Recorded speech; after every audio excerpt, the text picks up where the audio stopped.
Yes, 142 it is.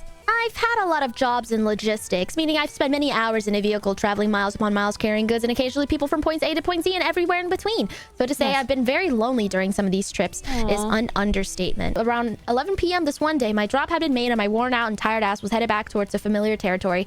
I had, for whatever reason, felt particularly horny on that ride back. So without thinking too critically, I opened the files on my phone to find a spicy video I had saved. I'll spare the details of exactly what was in it, but let's just say it was a damn miracle I managed to keep my van traveling in a straight line while still going the speed limit. As I arrived... Wait, this motherfucker was driving and coming? I multitask and watching a video. You are a threat. You are a threat to the other drivers on the road. I want this guy to think about what would happen if you got into a car accident and what his body... And his little seed was there. Yeah, no his body would look like just Family Guy posing with his pants down and his hog still in his hand. With the video still playing in the background? No, and then can you imagine his body line? Like, it would just be like a normal body and then a random stick just sticking out between his legs. As I arrived, while I was still driving, I realized I had made a mess of my underwear, and not wanting to ride all the way home with that in my underwear, I had to think of a way to dispose of them without making the mess worse. So naturally, I pulled over. Oh, so now you pull over. Now he pulls over. Now this is like a concern. He has to pull over now. Got into the back of my van. Thank whatever higher power, the only windows it had were the front windshield and driver and passenger windows, and got to work removing my pants, underwear, everything, replacing everything with a fresh pair of underwear.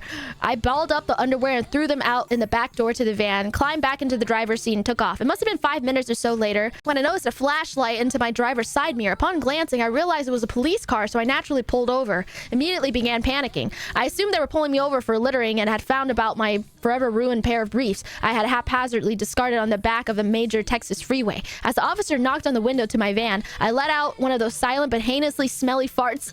What the silent but heinously smelly farts that you would only get when absolutely terrified, and fumbled for a minute before the window controls. The cop, who turned out to be a Texas state trooper, went through the whole license and proof of insurance thing, and after checking everything, came back and looked me dead in the eyes and said, "Sir, I saw you throw something out back there. Would you mind telling me what it was?" She leaned into the open window and scowled at me, no doubt smelling the noxious fart. Bro. Without thinking it over, beyond the thought of, if I'm going to jail, I might as well try to be funny.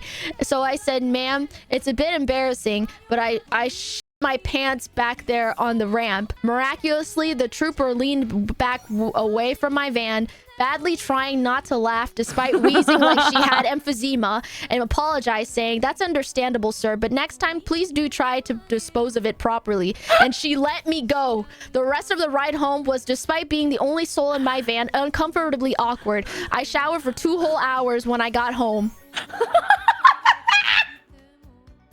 Bro is really good at improv. That's impressive. Holy like, actually. Credibility. It did. It was his secret. It was his ticket to ride. Oh my God. Was she hot though? I kind of want to ask. Was she hot though? Well, it don't matter. Fuck. After he tells her that